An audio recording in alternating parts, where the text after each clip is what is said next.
Caleb Thornton dropped to his knees in the snow. 7 children. 7 small bodies huddled against his fence post, their lips blue, their eyes barely open. The oldest girl clutched a baby wrapped in rags. A boy no older than 3 whimpered against her chest. And the wind, God, the wind screamed like something dying. "Mister," the girl whispered, her voice cracking. "Papa said find the rancher. He said you'd know what to do." Caleb hadn't touched a child in 10 years, not since he buried his son, but he reached for them anyway. Before we continue, if you're enjoying this story, please subscribe to our channel and follow along until the very end. Drop a comment below telling us which city you're watching from. We love seeing how far our stories travel. Now, let's get back to Caleb and those 7 children.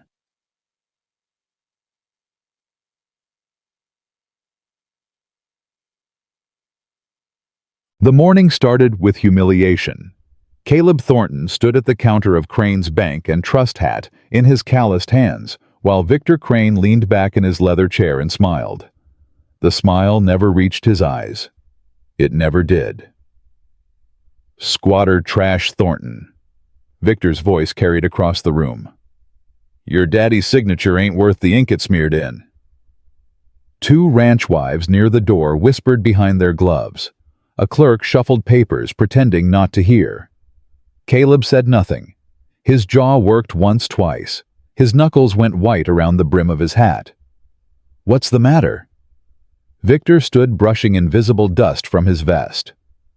"Cat got your tongue. Or maybe you finally understand your place in this town." "I understand plenty," Caleb said quietly. "Do you?" Victor walked around the desk close enough that Caleb could smell the lavender oil in his hair. "Because I don't think you do. I think you're still living in some dream where your daddy's 40 acres mean something. They don't. They never did. My father worked that land for 20 years. Your father was a fool who couldn't read a survey map." Victor's voice dropped low, meant only for Caleb's ears. "And you're a bigger fool for staying. Spring registry is 90 days out. If you can't prove your claim by then, that land defaults to me. Every acre, every fence post, everything." Caleb met his eyes, held them. "I'll prove it." "Will you?" Victor laughed, a short, sharp sound. "With what? You can barely sign your own name. You got no lawyer, no money, no friends in this town worth a damn. Face facts, Thornton. You're done." Caleb turned toward the door. "Running away," Victor called after him. "That's what you're good at, isn't it? Running, hiding, pretending the world ain't moved on without you." The door slammed behind Caleb. The cold hit him like a fist. He mounted his horse and rode out without looking back. The storm came faster than anyone expected. By noon, the sky had turned the color of old iron. By 2, the wind carried ice. By 4, visibility dropped to nothing, a wall of white that swallowed the world. Caleb pushed his horse hard toward home. The temperature was dropping fast, 20 below, at least maybe worse. His beard crusted with ice. His fingers ached inside his gloves. The fence line appeared through the snow. Dark posts marching into white nothing. Then he heard it. A sound that stopped his heart. Children crying. Not one voice, many.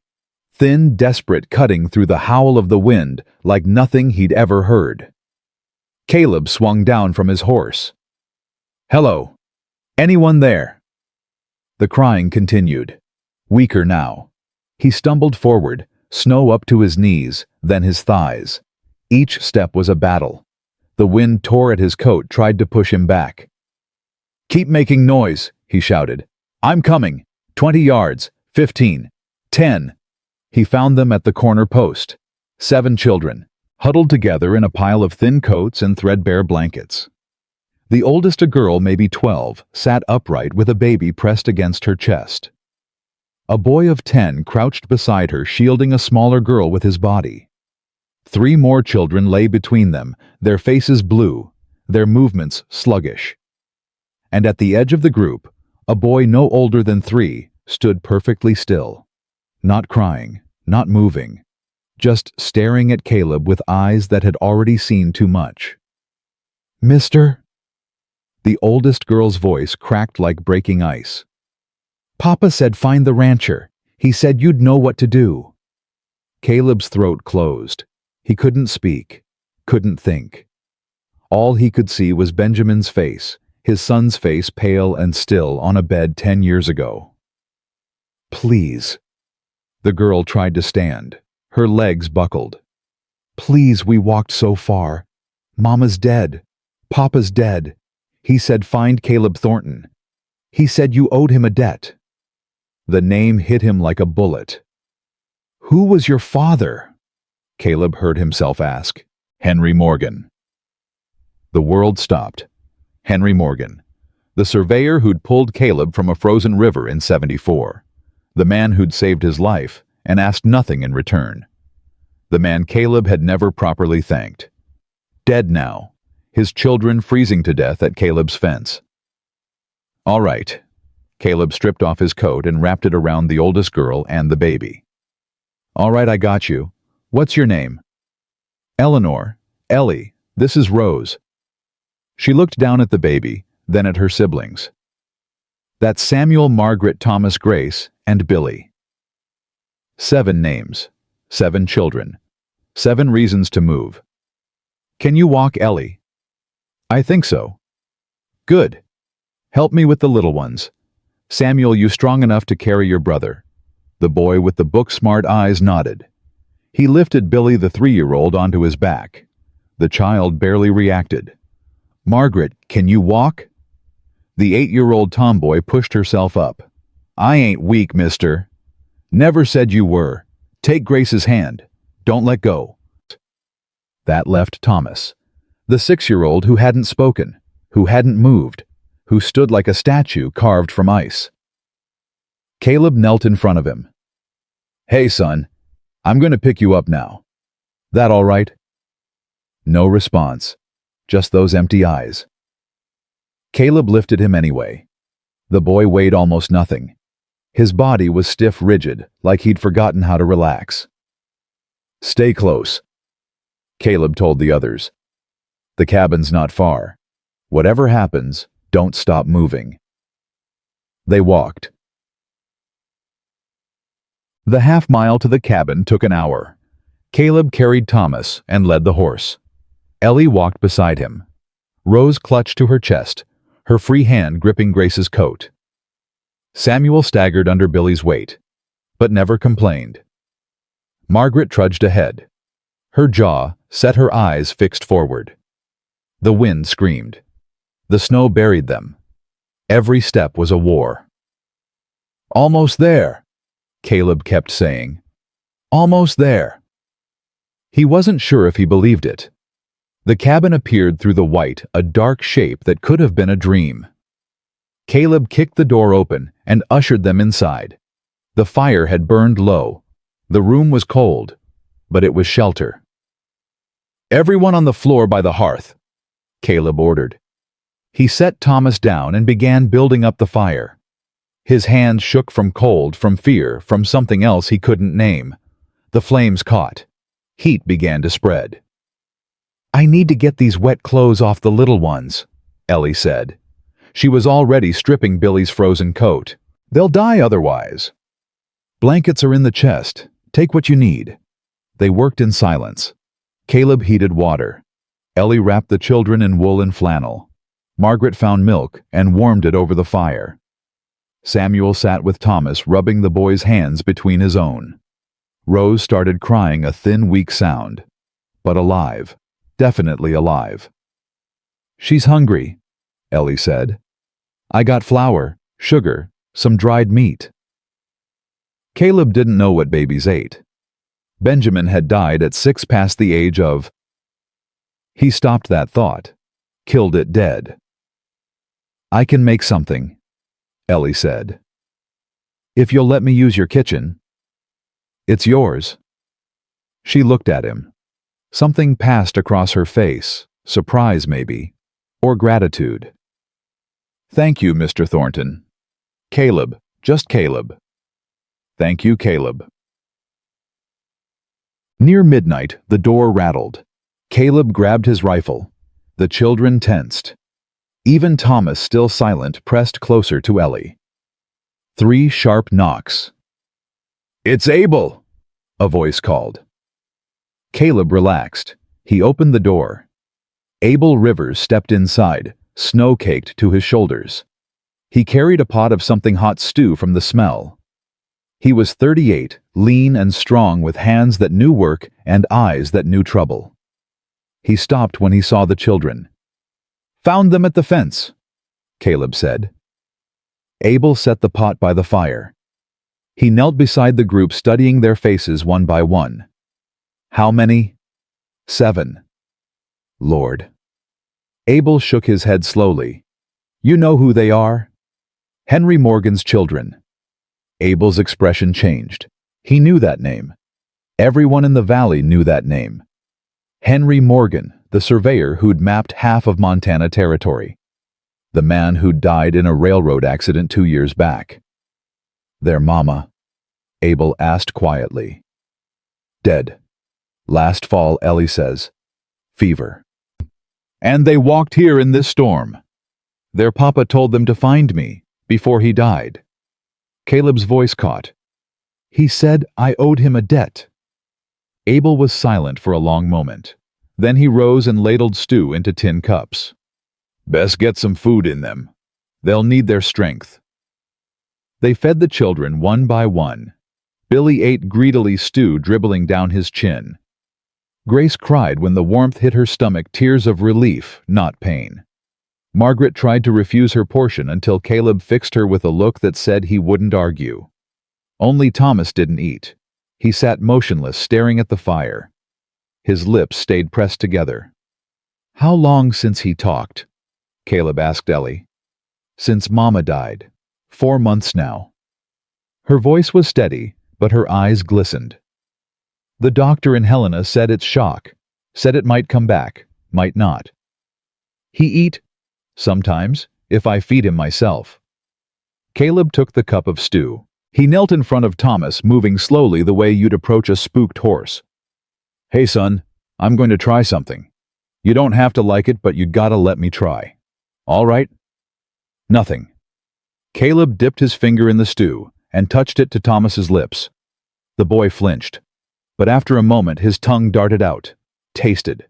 Caleb did it again, and again. On the 5th try, Thomas opened his mouth.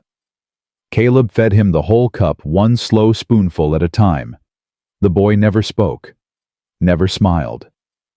But he ate. When the cup was empty, Ellie was crying. "Nobody's been able to do that," she whispered. "Not even me." "He just needs time," Caleb said. Though he didn't know if that was true. He didn't know anything anymore.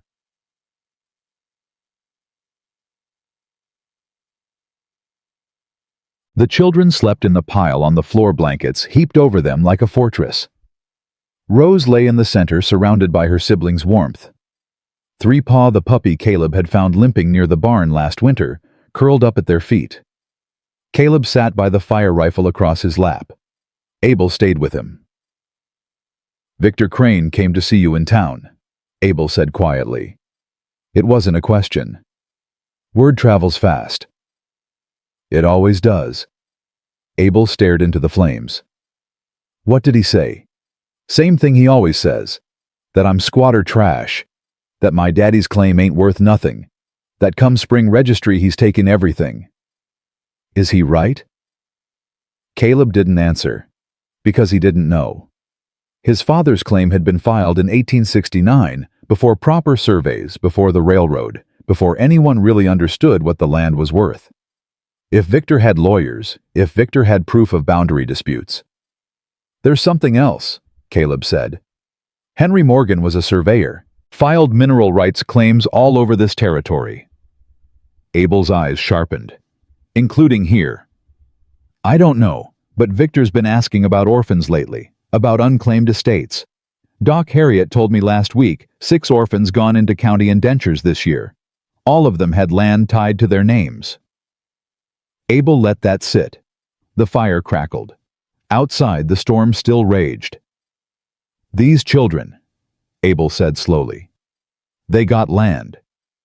They got a dead father who spent his life mapping this valley. If Henry filed claims anywhere, it would be here." Caleb looked at the sleeping children. "And if those claims are worth money, Victor Crane will want them, one way or another. Then we best find out what they're worth. We best." Morning came gray and cold. The storm had weakened but not broken. Snow still fell lighter now, drifting instead of driving. The world outside was buried in white. Caleb woke to the smell of coffee. Ellie was at the stove, Rose on her hip, somehow managing both the baby and a cast-iron pot. "You didn't have to do that," Caleb said. "You saved our lives. Least I can do is make breakfast." He watched her work. She moved with practiced ease, the kind that came from years of responsibility. Too many years for a 12-year-old. "How long you been taking care of them?" he asked. Ellie didn't look up. "Since Mama got sick. Last summer. She couldn't get out of bed most days. Couldn't feed Rose.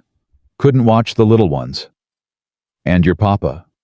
He was gone a lot, surveying. He sent money when he could." She finally met his eyes. "He wasn't a bad man, Mr. Caleb. He just wasn't there." "I ain't judging. Most people do." Caleb poured himself coffee. It was strong, almost bitter. Perfect. "Your papa ever talk about his work, about the surveys he filed?" "Sometimes." Ellie shifted Rose to her other hip. "He said the land out here was worth more than people knew. Said there was copper in the hills. Silver too, maybe. He said if anything ever happened to him, we should find you.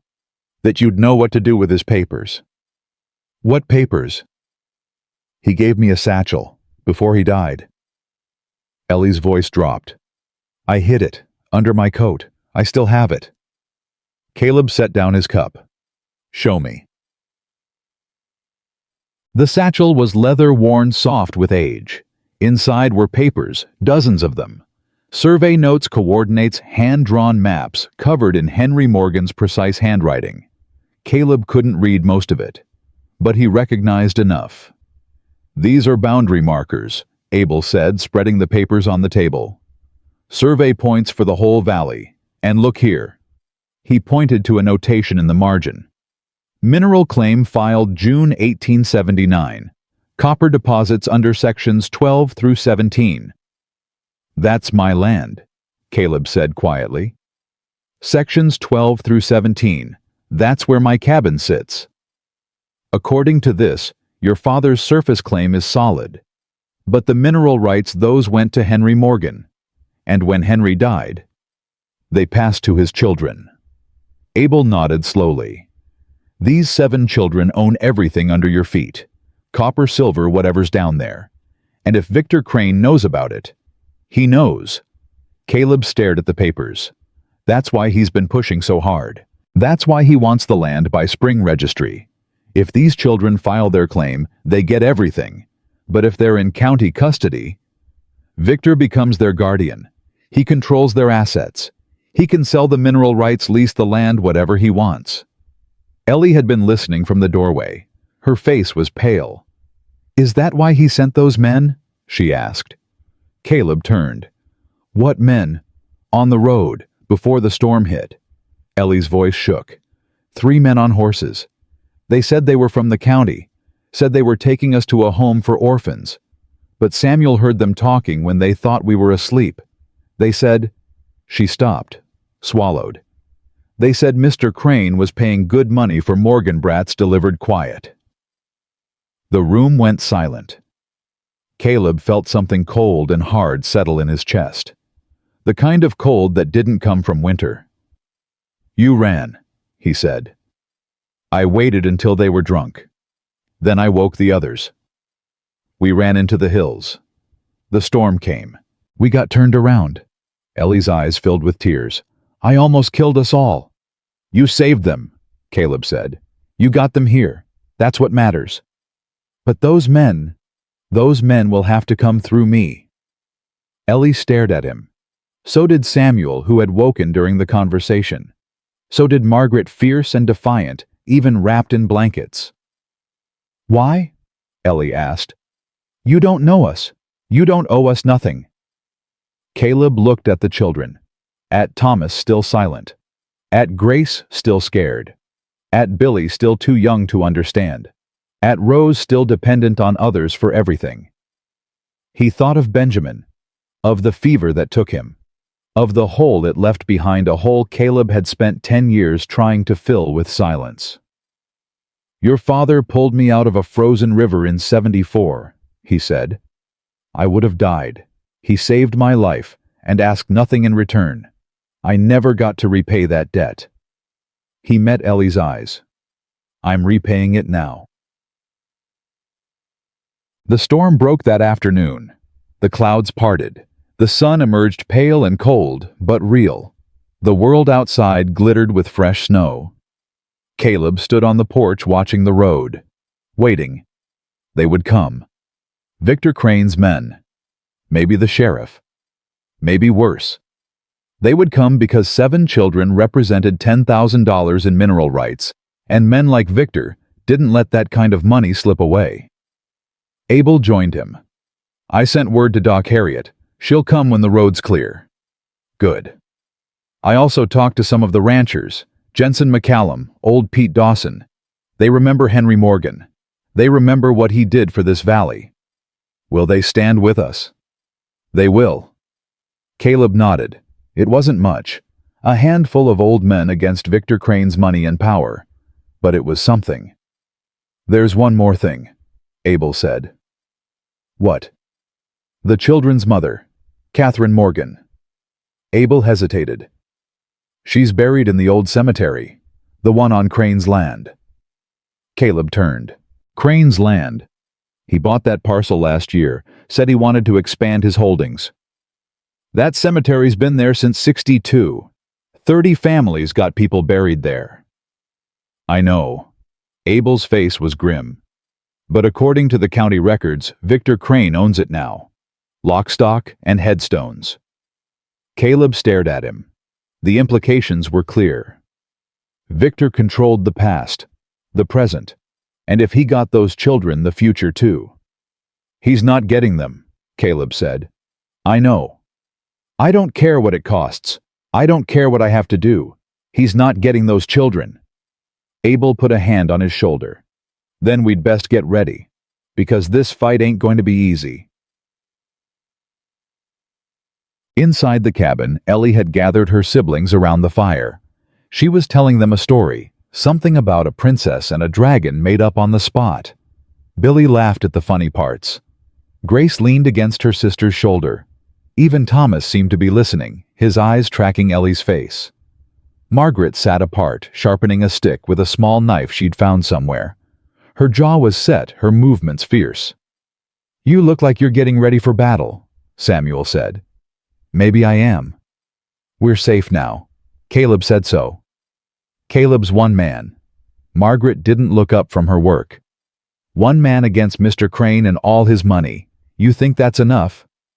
"I think it's more than we had yesterday." Margaret finally met her brother's eyes. "I'm tired of running, Sam. I'm tired of being scared. If they come for us again, I want to fight." "You're 8. I'm almost 9.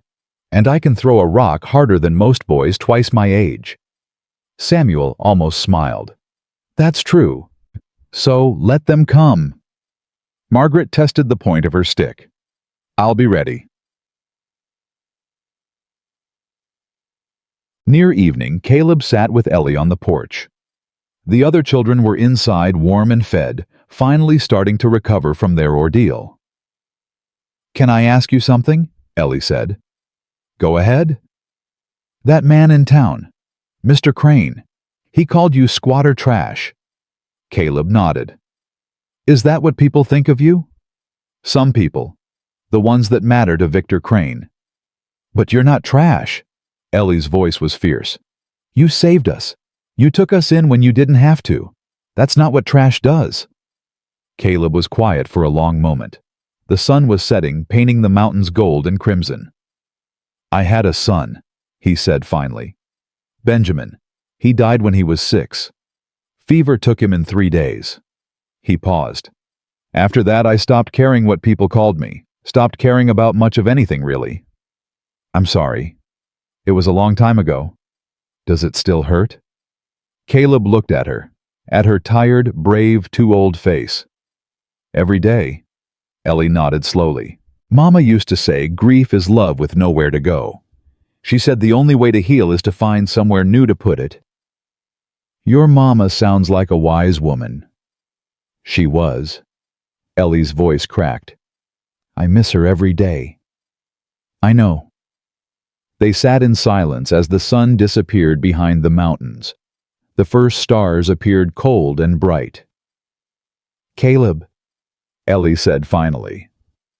Yeah, thank you, for everything.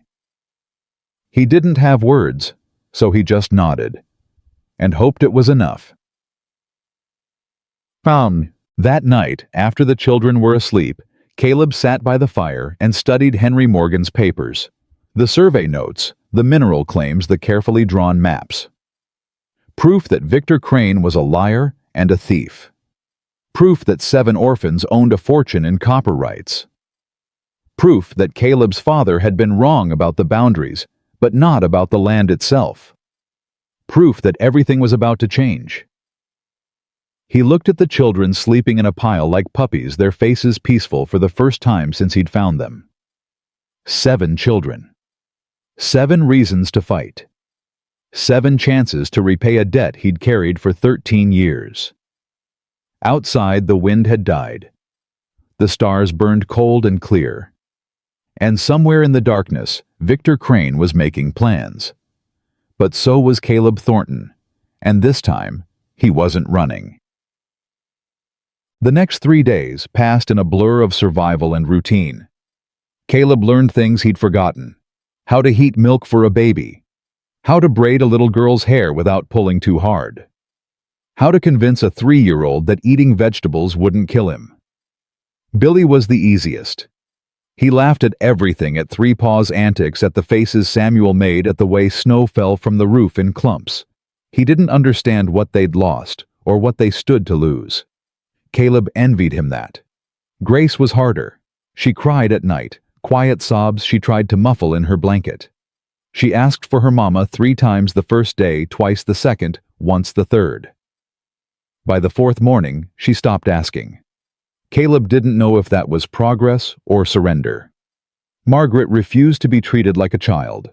She insisted on helping with chores, on learning to split kindling, on feeding the horses. When Caleb told her she was too young, she fixed him with a look that could have frozen the sun. I ain't too young, she said. I'm almost 9, and I carried Grace 2 miles through that storm while you were still sitting in your cabin feeling sorry for yourself. Caleb didn't argue after that. Samuel buried himself in books. Caleb had a small shelf of them, a Bible, a farmer's almanac, 3 dime novels he'd bought years ago and never finished. Samuel devoured them all in 2 days and asked for more. You read fast, Caleb observed. Mama taught me. She said books were the only way out of a hard life. She was right. Samuel looked up from the almanac. Can you read, Mr. Caleb? The question stung more than it should have. Some. Not well. I could teach you, if you wanted. Caleb stared at the boy 10 years old, skinny as a rail, offering to teach a grown man his letters like it was the most natural thing in the world. Maybe, Caleb said, when things settle down. Rose was the wild card.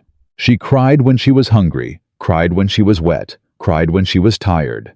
But she also smiled a gummy, toothless grin that hit Caleb somewhere deep in his chest.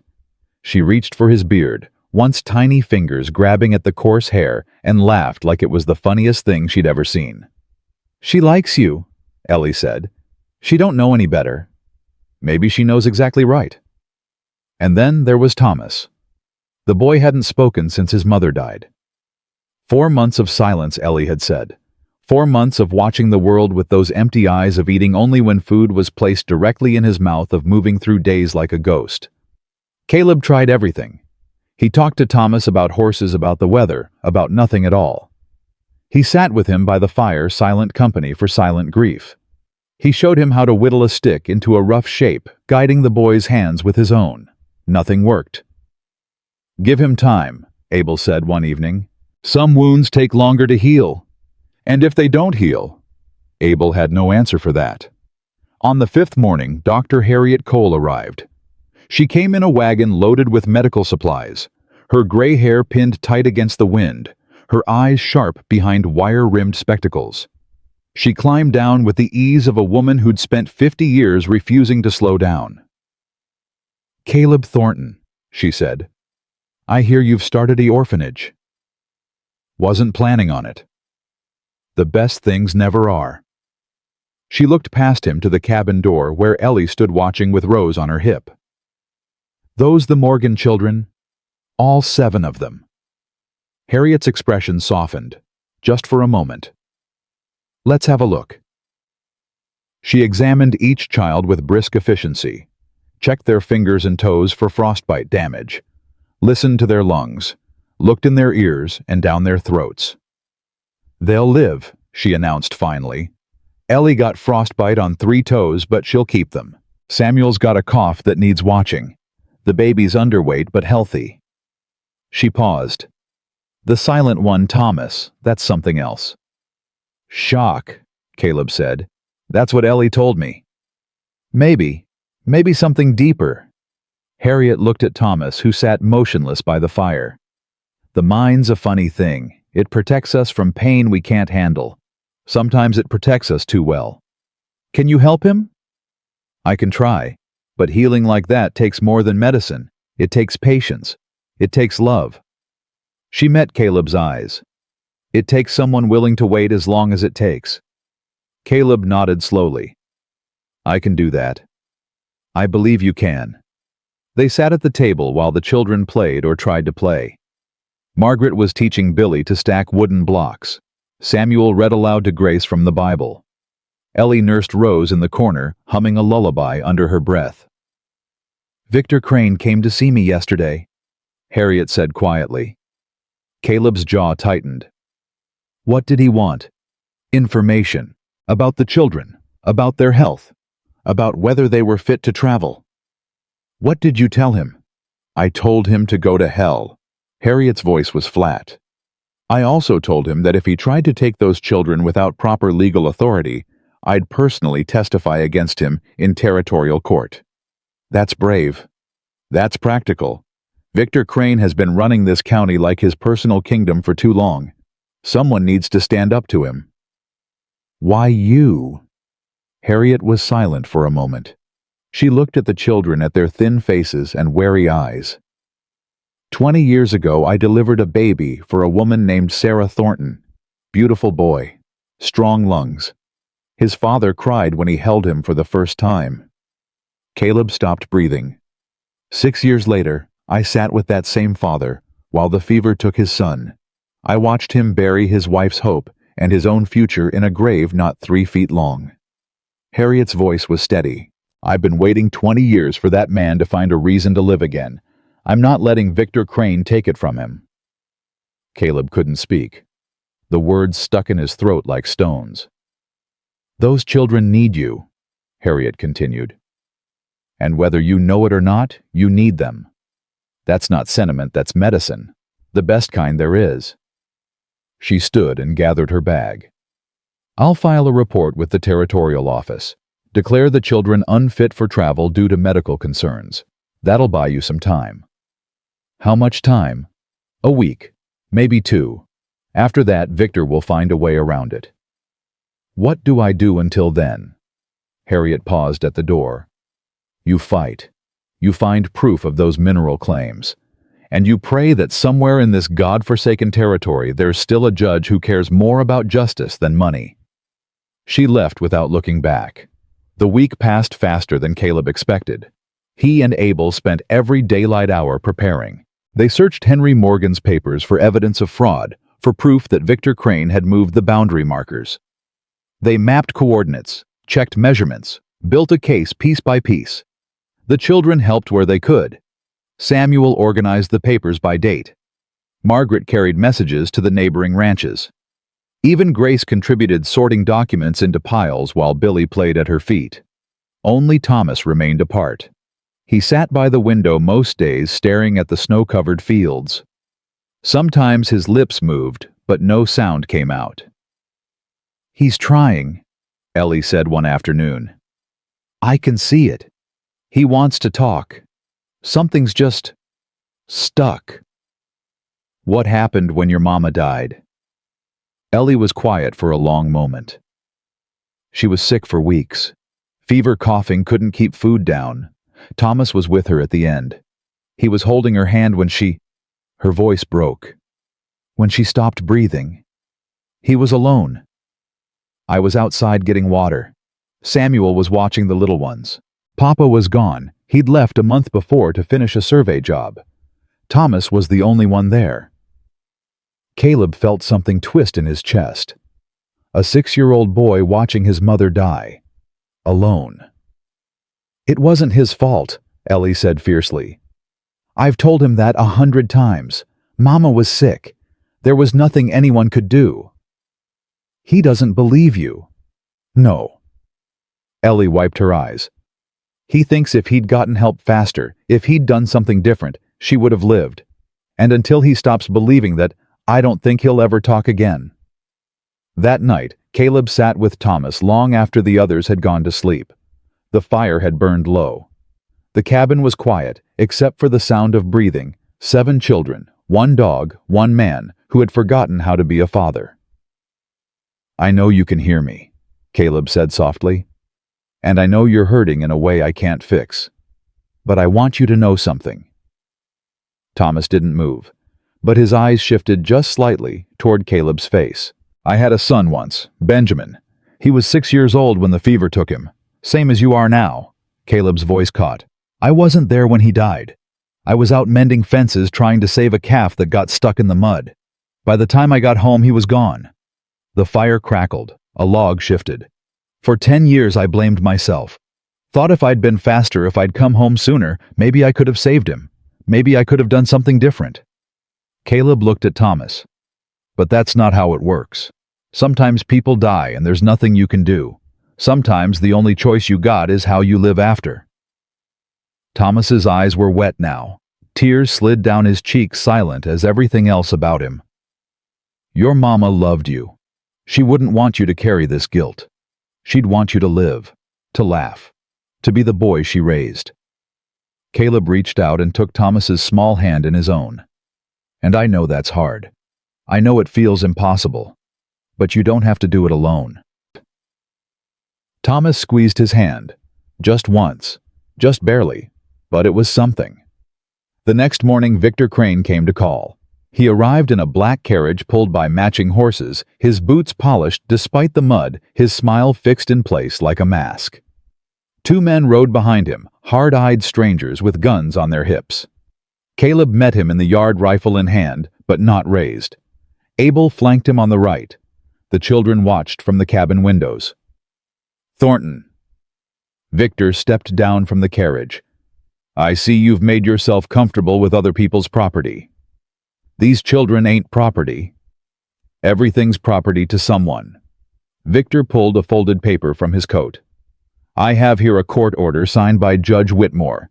It declares Eleanor Morgan and her siblings wards of the county, pending establishment of legal guardianship.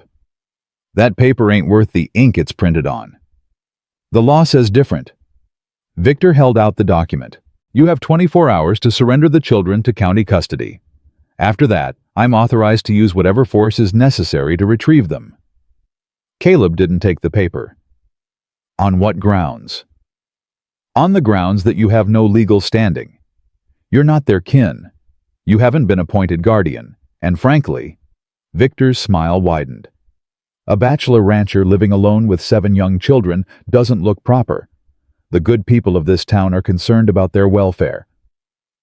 The good people of this town can go to hell." Victor's smile flickered. "Careful, Thornton. You're one man with a rusty rifle. I've got the law, the money, and the will to use both. And I've got the truth. The truth." Victor laughed. What truth would that be?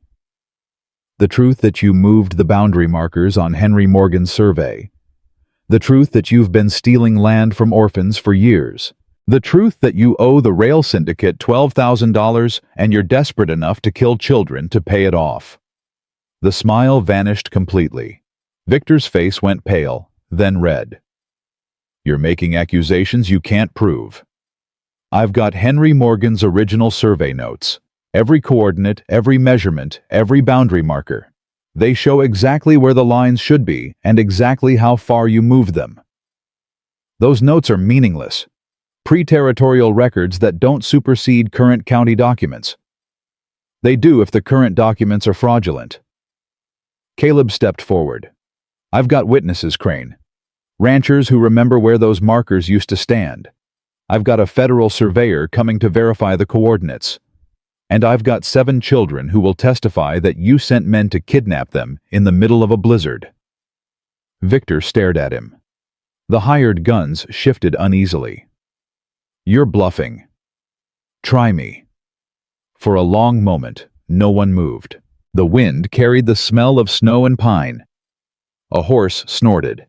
Then Victor folded the paper and tucked it back in his coat. 24 hours, Thornton. After that, I'm coming back with the sheriff and every deputy he can spare. He climbed into the carriage.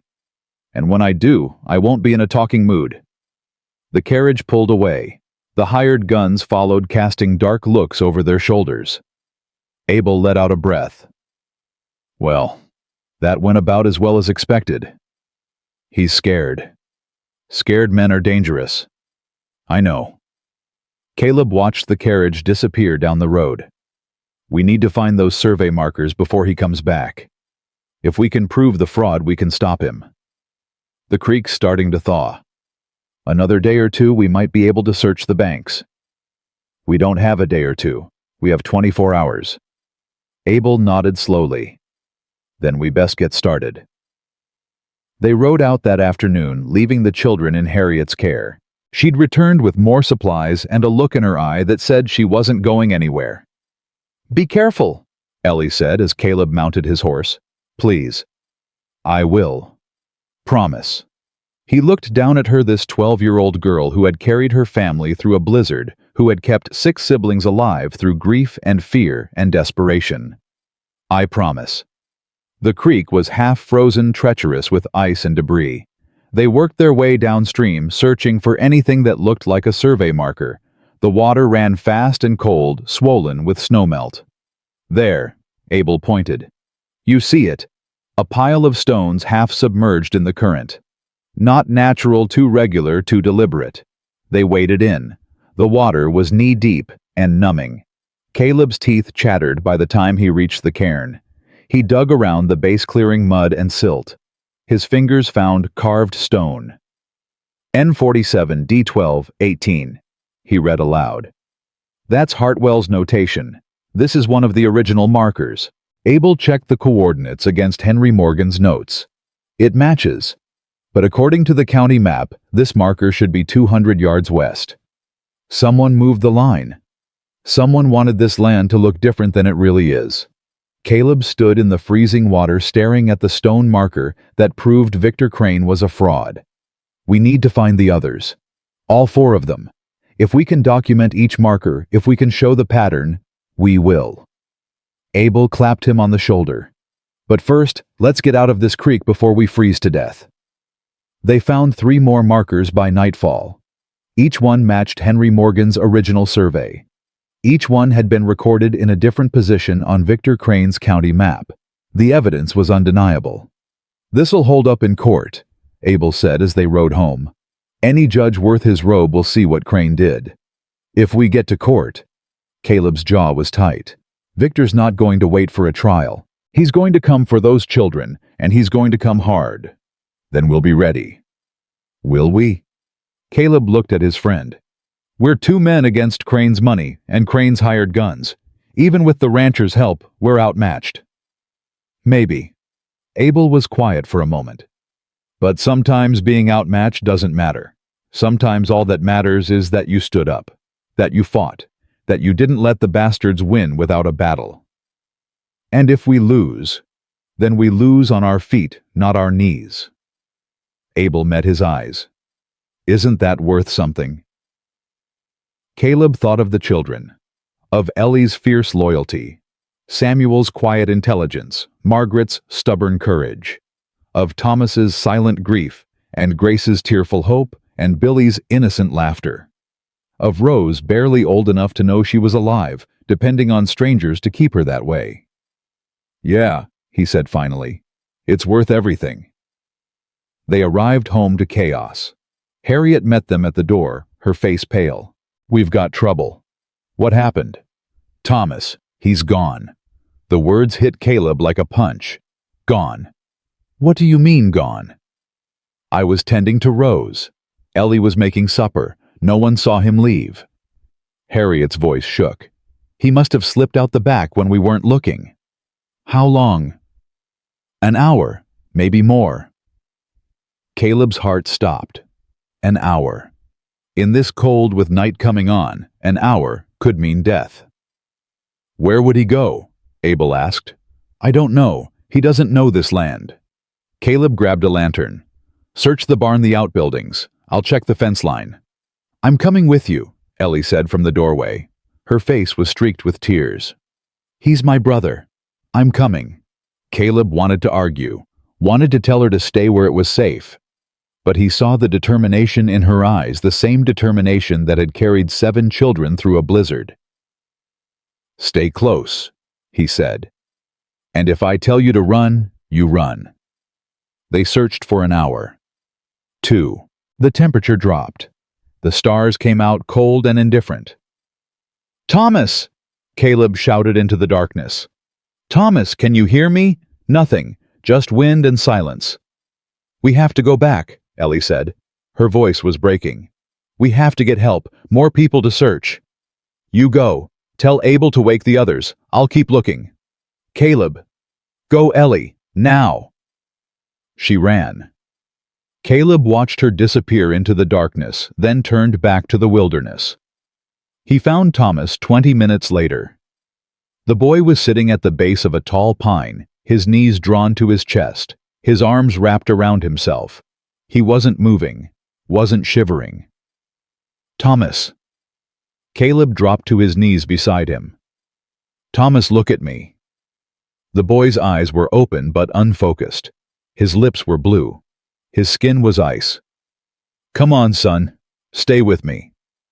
Caleb stripped off his coat and wrapped it around the boy. I got you. I got you now. Thomas's mouth moved. No sound came out. Don't try to talk. Just hold on. Caleb lifted him, cradled him against his chest. I'm taking you home. He walked, one step then another. The cabin lights appeared through the trees like stars fallen to earth. Ellie met him at the door. Is he? He's alive. Get blankets, heat water, now. They worked through the night. Harriet checked his pulse, his breathing, his temperature. Ellie rubbed his hands and feet. Caleb held him by the fire, sharing body heat, refusing to let go. Near dawn, Thomas opened his eyes. Hey there, Caleb said softly. Welcome back. Thomas looked at him. His lips moved again. This time sound came out. I'm sorry. 2 words, barely a whisper, but they hit Caleb harder than anything Victor Crane could ever say. You got nothing to be sorry for, Caleb said. I wanted to find Mama. Thomas's voice was rough, broken from months of silence. I thought if I walked far enough, I could find where she went. Oh, son. Caleb pulled him closer. Your mama's not out there. She's right here. He touched Thomas's chest over his heart. She'll always be right here. Thomas started crying. Real tears, real sobs, the grief he'd been holding for 4 months finally breaking free. Ellie was crying too. So was Grace and Samuel and even Margaret, though she tried to hide it. Caleb held Thomas and let him weep. Let all of them weep. And somewhere in the middle of it, he realized he was crying too. For Benjamin, for Sarah. For all the years he'd spent frozen just like this boy, unable to feel, unable to grieve, unable to move forward. But he was moving now, and he wasn't going back. Morning came soft and gray. Thomas slept by the fire. His color returned, his breathing steady. The other children had fallen asleep around him, a protective circle of siblings who had almost lost one of their own. Harriet sat at the table nursing a cup of coffee. Abel stood by the window watching the road. "He'll come today," Abel said. "Victor, his 24 hours are up." "I know. We're ready. The ranchers will be here by noon. 6 men, all armed, all willing to stand." "That enough?" "It'll have to be." Caleb looked at the children. At Thomas, finally at peace. At Ellie, who had held her family together through impossible odds. At all of them, these 7 small lives that had stumbled into his existence and changed everything. "Then let him come," Caleb said. "Let him bring his deputies and his hired guns and his fancy court orders. I've got something he doesn't." "What's that?" Caleb smiled, a real smile, the first in 10 years. "A reason to fight." They came at noon just as Abel had predicted. Caleb heard the horses first, a low rumble of hooves on frozen ground that grew louder with each passing second. He set down his coffee cup and reached for his rifle. "They're here," Abel said from the window. "How many?" 8, maybe 10. Sheriff Pickett's leading them. Victor's in the middle, riding that black carriage of his like he's going to a funeral." "Maybe he is." Caleb walked to the door. Behind him, Harriet was already moving, gathering the children, pushing them toward the back room. "Stay hidden," she told Ellie. "No matter what happens, you keep those children quiet and hidden. But no arguments. Your job is to protect them. Let Caleb do his." Ellie's face was pale, but she nodded. She took Rose from Harriet's arms and ushered her siblings into the root cellar, the same hiding place she'd used when Victor's men came before. Thomas stopped at the door. He looked back at Caleb, his eyes full of something that hadn't been there yesterday. "Be careful," he said. His voice was still rough, still weak, but it was there. "I will, son. I promise." Thomas disappeared into the darkness. The cellar door closed. Caleb stepped onto the porch. The riders had spread out in a half circle, blocking the road and the fields beyond. Sheriff Jonas Pickett sat at the center, his badge catching the weak winter sun. His face was grim, his jaw set, the look of a man doing something he didn't want to do. Behind him, Victor Crane climbed down from his carriage. He wore a new coat today, black wool with silver buttons, and he carried a leather satchel under his arm. "Thornton." Victor's voice carried across the yard. "I hope you've come to your senses." "My senses are fine. It's yours I'm worried about." "Always the wit." Victor walked forward, flanked by 2 of his hired guns. "I've brought Sheriff Pickett to ensure this goes smoothly. I've brought legal documents authorizing the transfer of 7 minor children to county custody. And I've brought enough men to enforce that authorization if necessary.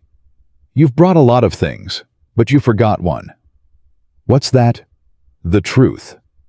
Caleb held up the survey papers, Henry Morgan's original notes, carefully preserved, clearly marked. "These prove you moved the boundary markers. These prove you've been stealing land from orphans for years. These prove that every acre you claim to own east of Miller's Creek belongs to somebody else." Victor's smile flickered. "Those papers are meaningless." "Then why are you sweating?" "I'm not." "I can see it from here, Crane. You're sweating like a pig in July, because you know what's in these papers, and you know what happens when a territorial judge sees them." Sheriff Pickett shifted in his saddle. "Is this true, Victor? Did you move survey markers?" "Of course not. He's lying. He's a squatter trying to protect stolen property." "Then you won't mind if I take a look at those documents?" Victor's face went red.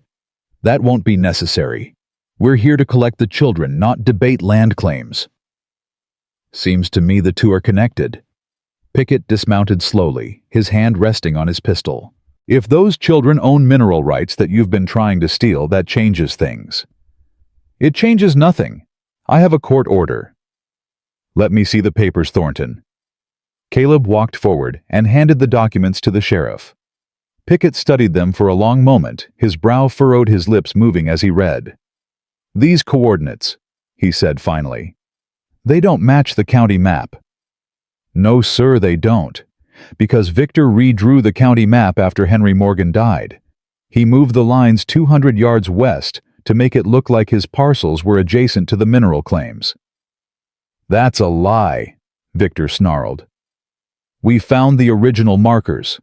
All 4 of them still standing where Morgan placed them in 1879. The carvings match his notes exactly." Pickett looked at Victor. Something shifted in his eyes, doubt maybe, or the first stirrings of a conscience long buried.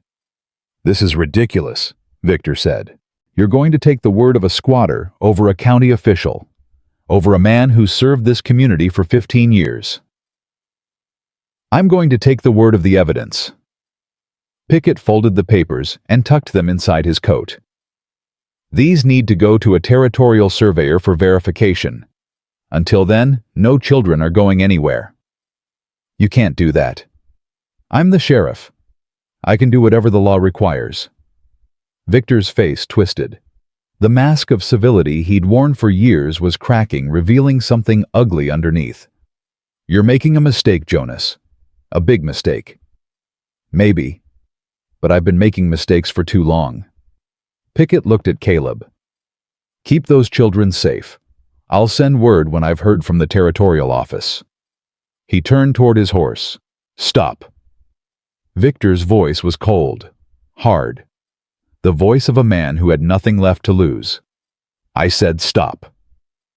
Pickett froze. So did everyone else. Victor pulled a pistol from inside his coat. He aimed it at the sheriff's back.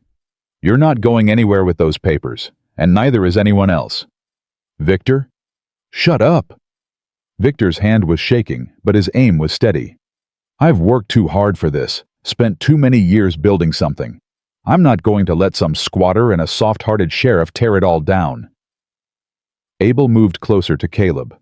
"This is bad," he muttered. "I know. You think he'll really shoot?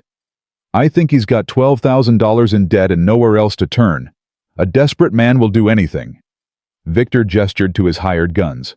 "Take the children, all of them. Kill anyone who gets in your way." The hired guns exchanged glances. They were hard men, but even hard men had limits. "Mr. Crane," one of them said slowly, "we signed on to collect some orphans. We didn't sign on for murder. I'm paying you. Not enough for this." The man holstered his pistol and stepped back. "I ain't hanging for some land dispute." The other hired guns followed. One by one they dismounted and walked away from Victor's side. Victor stood alone in the yard, his pistol still raised, his face twisted with rage. "Cowards!" he spat. "All of you, worthless cowards!" "It's over, Victor." Pickett turned to face him. "Put down the gun." "It's not over. It's never over." Victor swung the pistol toward Caleb. "You did this. You ruined everything." "You ruined yourself. I just found the proof." "Proof?" Victor laughed, a wild, desperate sound. "You want proof? I'll give you proof." He pulled the trigger. The shot went wide, splintering the porch railing inches from Caleb's head. Before Victor could fire again, Abel tackled him from the side. They went down hard in the mud. The pistol flew from Victor's hand and skidded across the frozen ground. Abel pinned him with a knee to the back, twisting his arm behind him. "Don't move," Abel said. "Don't even breathe." Victor struggled, cursing, screaming threats. But Abel held firm. Pickett walked over and picked up the pistol. He looked at Victor for a long moment, his face unreadable. "Victor Crane, you're under arrest for attempted murder fraud and conspiracy to kidnap minor children." He pulled out iron cuffs. "You have the right to remain silent. I suggest you use it." "You can't do this to me. I own this town. I own everyone in it." "Not anymore." Pickett locked the cuffs around Victor's wrists and hauled him to his feet. The man who had terrorized the county for 15 years looked suddenly small, suddenly old, suddenly finished. "Take him to the wagon," Pickett told his deputies. "We're going back to town." They dragged Victor away. He was still screaming about lawyers, about connections, about all the powerful people who would come to his rescue. But the screams got quieter with distance, and soon they faded altogether. Caleb leaned against the porch railing, his heart pounding. The bullet had missed him by inches. If Victor's aim had been better, if Abel had been slower. "You all right?" Abel asked. Yeah, I'm all right." That was close. Too close. The cellar door opened. Ellie emerged first. Rose clutched to her chest. The other children followed, their eyes wide, their faces pale. "Is it over?" Ellie asked. Caleb looked at the empty yard, at the retreating wagon, at the proof of Victor Crane's crimes still tucked inside the sheriff's coat. "It's over," he said. "It's finally over." But even as he said the words, he knew they weren't entirely true. The real work was just beginning. The next 2 weeks passed in a blur of legal proceedings and bureaucratic paperwork. Sheriff Pickett proved to be a different man once Victor's shadow was removed.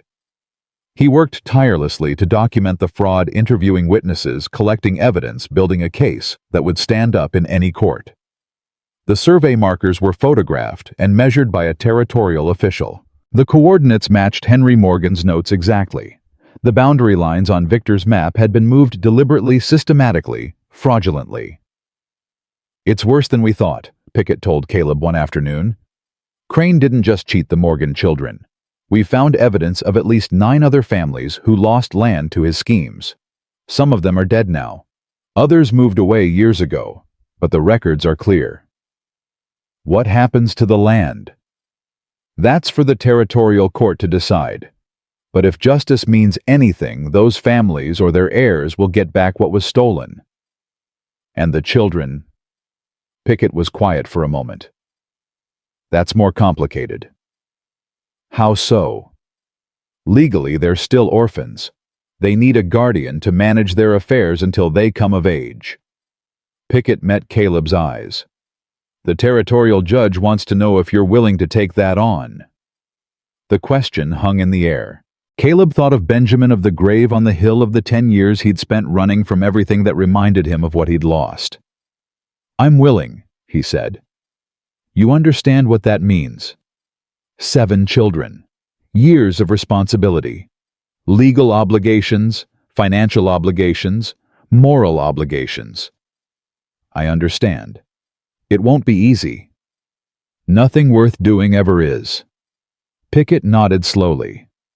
"Then I'll tell the judge." The hearing was held on a cold Thursday morning in the territorial courthouse. Caleb wore his best clothes, a clean shirt, a brushed coat, boots polished until they shone. The children sat in a row behind him, scrubbed and serious. Judge Harrison was a stern man in his 60s with white hair and eyes that missed nothing. He reviewed the documents, questioned witnesses, and listened to testimony with the patience of someone who had seen every kind of human tragedy. "Mr. Thornton," he said finally, "you understand that guardianship of 7 children is an enormous responsibility." "Yes, Your Honor." "You understand that these children have substantial assets, mineral rights, land claims, potential wealth that will need to be managed wisely." "Yes, Your Honor." "And you understand that I will be monitoring this arrangement carefully. Any evidence of mismanagement, any sign that these children are being neglected or exploited, and I will remove them from your care immediately." "I understand." Judge Harrison looked at the children. "Eleanor Morgan, you're the eldest. Do you have anything to say?" Ellie stood. Her voice was clear and steady. "Yes, Your Honor. I want to say that Mr. Thornton saved our lives. He took us in when no one else would. He fought for us when everyone told him to give up, and he never once asked for anything in return." "Is that so?" "Yes, sir. He's not perfect. He's grumpy sometimes, and he can't cook worth a darn, and he doesn't know how to braid hair properly." A small laugh rippled through the courtroom. "But he loves us. I can tell. And we love him. All of you." Ellie looked at her siblings. Samuel nodded. Margaret lifted her chin defiantly. Grace clutched her sister's hand. Billy smiled at nothing in particular. "And Thomas?" Thomas stood up. "He saved me." Thomas said. His voice was quiet but clear. When I was lost, he found me. When I couldn't talk, he listened anyway. He told me about his son. He told me it wasn't my fault. The boy's eyes were wet, but he didn't look away. I want to stay with him. Forever. If that's okay. Judge Harrison was silent for a long moment. When he spoke, his voice was softer than before. It's more than okay, son. He picked up his gavel. After careful consideration of the evidence and testimony presented, I hereby appoint Caleb Thornton as legal guardian of Eleanor, Samuel Margaret Thomas, Grace William, and Rose Morgan. This appointment is effective immediately and will remain in effect until the children reach majority, or until such time as the court determines otherwise. The gavel fell. Caleb couldn't speak, couldn't think. All he could feel was the weight of 7 small lives now officially his to protect. Ellie threw her arms around him. The other children followed a tangle of arms and tears and laughter that filled the courtroom with noise and life. "Thank you," Ellie whispered. "Thank you. Thank you. Thank you." Caleb held them, all these children, who had come to him through a blizzard, who had broken through walls he'd spent 10 years building. "No," he said quietly. "Thank you." That evening they gathered at the cabin, Caleb, the children, Abel, Harriet, and a handful of ranchers who had stood with them against Victor Crane. Someone had brought a fiddle. Someone else had brought food. The cabin was warm and crowded and full of voices. Margaret danced with old Pete Dawson standing on his boots while he shuffled around the floor. Samuel read to Grace from a new book Harriet had given him. Billy chased Three Paw in circles until they both collapsed in a heap. Rose slept in Caleb's arms, her tiny fingers wrapped around his thumb. "You did good," Harriet said, settling into a chair beside him. "I got lucky." Luck had nothing to do with it. She looked at the children, at the joy on their faces. "You chose to fight when you could have walked away. That's not luck. That's character." "I'm not sure I have much of that." "You've got more than you know." Harriet smiled. "Sarah would be proud of you." The name still hurt. It always would. But the hurt was different now, softer, gentler, mixed with something that might have been hope. "You think so?" "I know so." Ellie appeared at his elbow. "Can I hold Rose for a while?" Caleb handed over the baby carefully. Ellie cradled her sister with the ease of long practice. "I was thinking," Ellie said, "about names. Names for us, for this family." She looked at him. "We're still Morgans. We'll always be Morgans. But I was thinking, maybe we could be something else too." "Like what?" "Like Thorntons." Ellie's voice was careful, uncertain. "If you wanted. I mean, we wouldn't have to change anything legal. It would just be a way of saying we belong, that this is real." Caleb's throat tightened. "You want to take my name?" "We want to be your family, for real, not just on paper." Ellie looked at her siblings. "All of us." Thomas nodded. Samuel nodded. Even Margaret nodded, though she tried to look like it didn't matter. "You don't have to answer now," Ellie said quickly. "It's just an idea. If it's too much, it's not too much." "It isn't." "No." Caleb reached out and touched her cheek. "It's exactly right." Ellie's face broke into a smile, the biggest, brightest smile he'd ever seen from her. "Really? Really, Morgan Thornton. Has a nice ring to it." She hugged him, then careful not to crush Rose between them. And Caleb hugged her back, this girl who had become his daughter, this family who had become his reason to live. Later that night, after the guests had gone and the children were asleep, Caleb walked to the fence post at the edge of the yard. The names were still there, carved deep into the wood. Emma Hartwell and S.B. The original carvings from the story he'd told the children about the rancher who saved the orphan girl. But below those names, he had added new ones. 7 names carefully carved, joined together by a simple word. Eleanor, Samuel, Margaret, Thomas, Grace, William, Rose, and beneath them all, Thornton, family. Abel found him there, staring at the carvings. "You all right?" "Yeah." Caleb ran his fingers over the letters. "Just thinking." "About what?" "About how wrong I was. For 10 years, I thought the only way to survive was to close myself off, to stop caring, to never let anyone get close enough to hurt me again. And now I've got 7 children who depend on me. 7 chances to mess up to let them down to feel that pain all over again." Caleb smiled. "And I wouldn't trade it for anything." Abel clapped him on the shoulder. "That's what family is, Caleb. It's not about avoiding pain. It's about deciding that some people are worth hurting for." "When did you get so wise?" "My grandfather. He had a saying. The land remembers the hands that tend it, not the names on paper. I think the same is true for people." Caleb looked back at the cabin, at the windows glowing with firelight, at the home he had built without realizing it. "The land remembers," he said softly. "And so do we." The next morning, Thomas was the first one up. Caleb found him standing at the fence post, tracing the carved names with his small fingers. "Couldn't sleep?" Caleb asked. "I slept fine." Thomas didn't look away from the carvings. "I just wanted to see them, to make sure they were real." "They're real." "I know." Thomas touched his own name. Thomas carved deep into the wood. "I never had my name on anything before, nothing that lasted." "Well, now you do. Forever."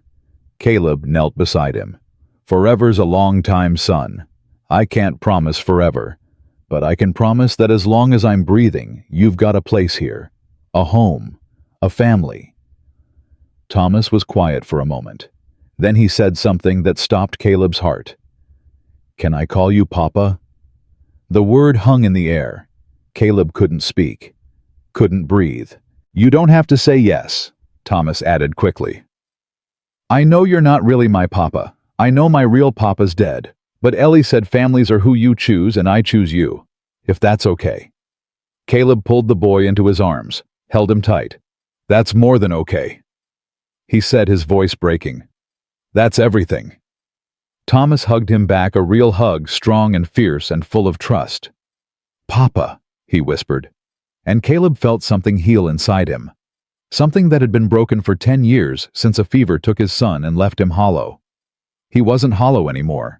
He was full of love, full of purpose, full of 7 small lives that had given him back his own. "Come on," he said, standing up and taking Thomas's hand.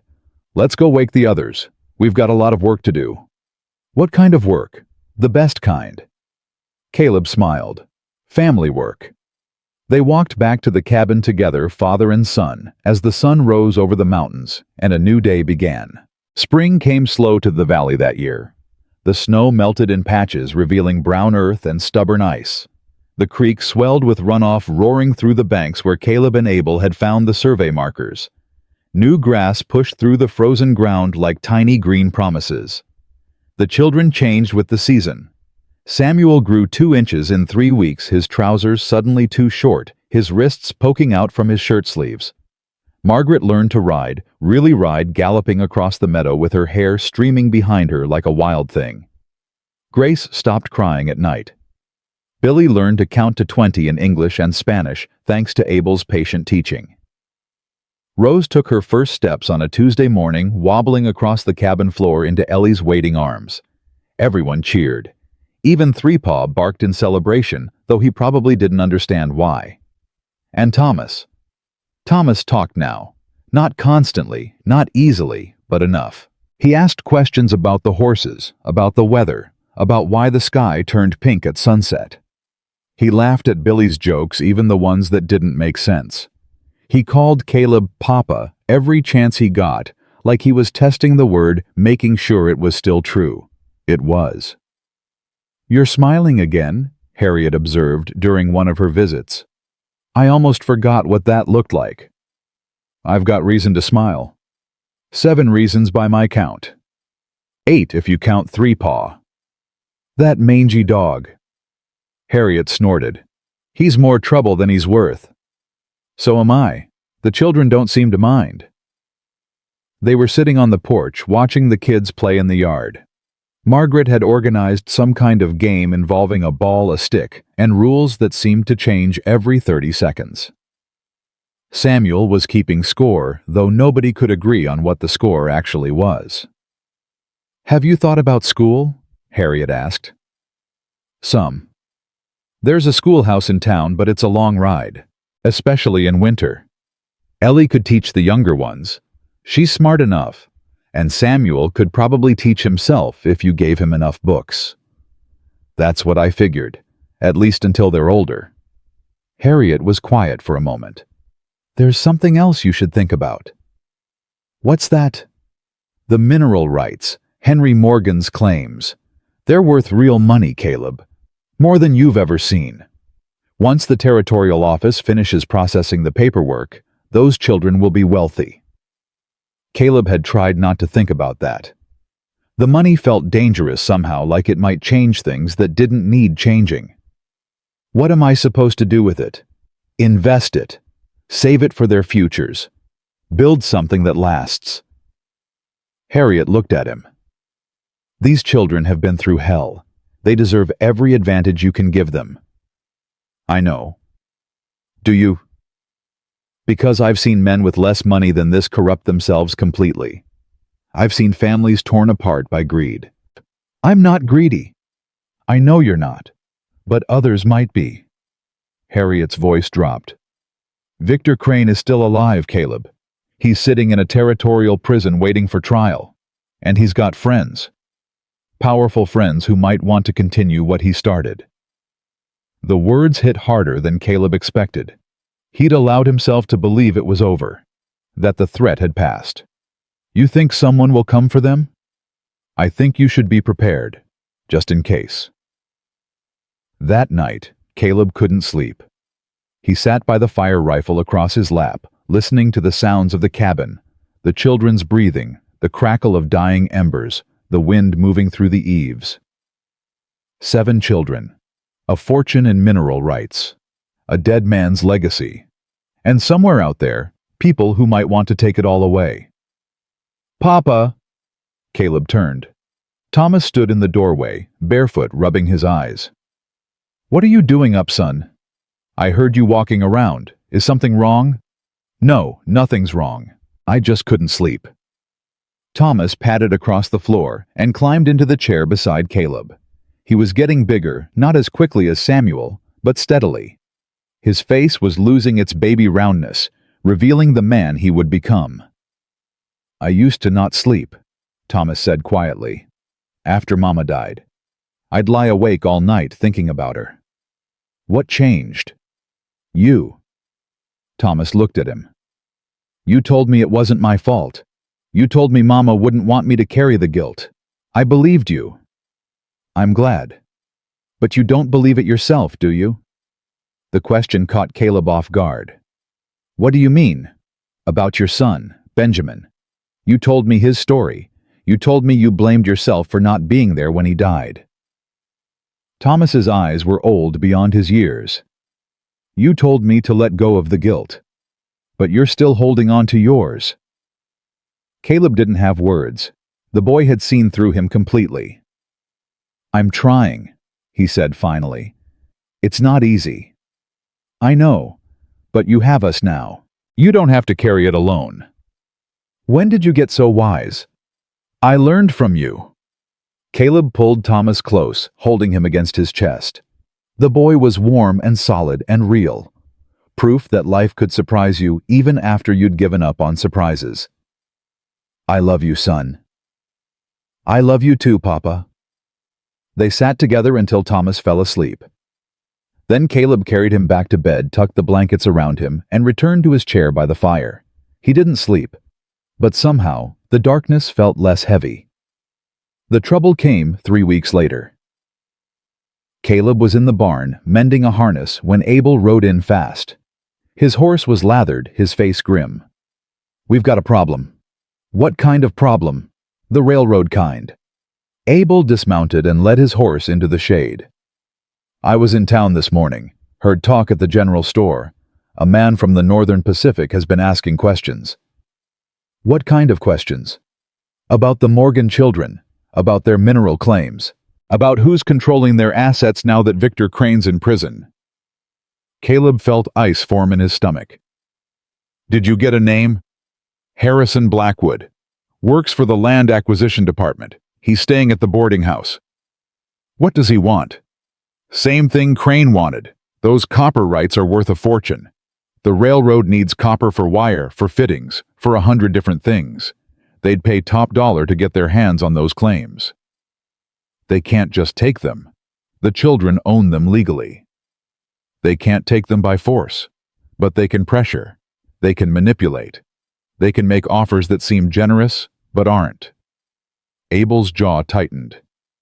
And if they're working with whatever's left of Crane's network, they might try something more direct.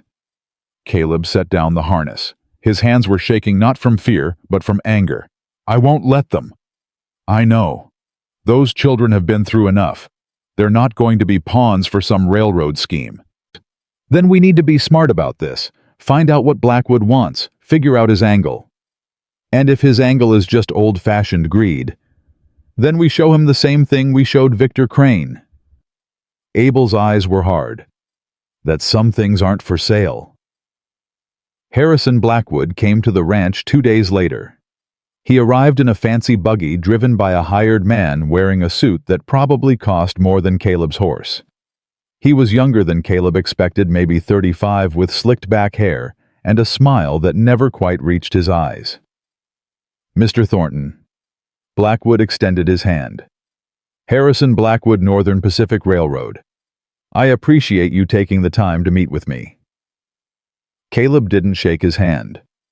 I didn't agree to any meeting. No, but I hoped you might hear me out anyway. I've come a long way. Then you've wasted a trip. Blackwood's smile didn't waver. I understand you're protective of those children. That's admirable, truly. But I'm not here to cause trouble. I'm here to make you an offer. I'm not interested in offers. You haven't heard it yet. Don't need to. Those mineral rights belong to the Morgan children. They're not for sale. Everything's for sale, Mr. Thornton. It's just a question of price. The words were so close to what Victor Crane had said that Caleb felt his fists clench. Get off my land. Mr. Thornton, I said get off, now, before I make you. Blackwood raised his hands in a gesture of peace. All right. All right. I can see you need time to think. I'll be at the boarding house in town for the next week. When you're ready to have a civilized conversation, you know where to find me. He climbed back into his buggy and nodded to the driver. The horses started forward. One more thing, Blackwood called over his shoulder. The railroad always gets what it wants, Mr. Thornton, one way or another. It's easier if you cooperate. The buggy disappeared down the road. Caleb stood in the yard, his heart pounding, his mind racing. The railroad always gets what it wants. Not this time. That evening, Caleb called a family meeting. They gathered around the table, Caleb, Ellie, Samuel, Margaret, and Abel. The younger children were in bed, and Thomas had been allowed to stay up, because, as he put it, I'm part of this family too. There's a man in town, Caleb began. From the railroad. He wants to buy your mineral rights. What did you tell him? Ellie asked. I told him no, but he's not going to give up easily. Why do they want our land so bad? Margaret demanded. What's so special about some copper in the ground? Copper's valuable, Abel explained. The railroad needs it for telegraph wires, for machinery, for all kinds of things. Your father's claims are worth maybe $50,000, maybe more. The number hung in the air. None of them could quite comprehend it. That's more money than I've ever heard of, Samuel said quietly. It's more money than most people see in a lifetime, Caleb agreed. And that's why people like this Blackwood are interested. That's why Victor Crane tried to steal it. And that's why we need to be careful. What do we do? Ellie asked. For now, nothing. We wait. We watch. We don't let anyone on this property without good reason. Caleb looked at each of them in turn. But I want you all to understand something. This money, these mineral rights, they're yours. They belong to your father, and now they belong to you. Nobody gets to decide what happens to them except you." "What about you?" Thomas asked. "You're our papa now. Don't you get to decide? I'm your guardian. That means I protect you. I make sure you're safe and healthy and educated. But I don't own you, and I don't own what's yours." Caleb's voice was firm. "When you're old enough, you'll make your own choices about that land. Until then, my job is to make sure nobody takes those choices away from you." "Even if it would be easier to just sell?" Ellie asked. "Even then?" "Why?" Caleb was quiet for a moment. "Because your father trusted me. He sent you to me because he believed I'd do right by you. And selling off your inheritance to some railroad company that's not doing right. That's taking the easy way out." Margaret slammed her small fist on the table. "I don't want to sell. Papa worked hard for that land. He spent years surveying it, mapping it, filing all those papers. I won't let some fancy man in a suit take it away." "Me neither," Samuel said. "Me neither," Thomas echoed. Ellie looked at Caleb. "So we fight. If we have to.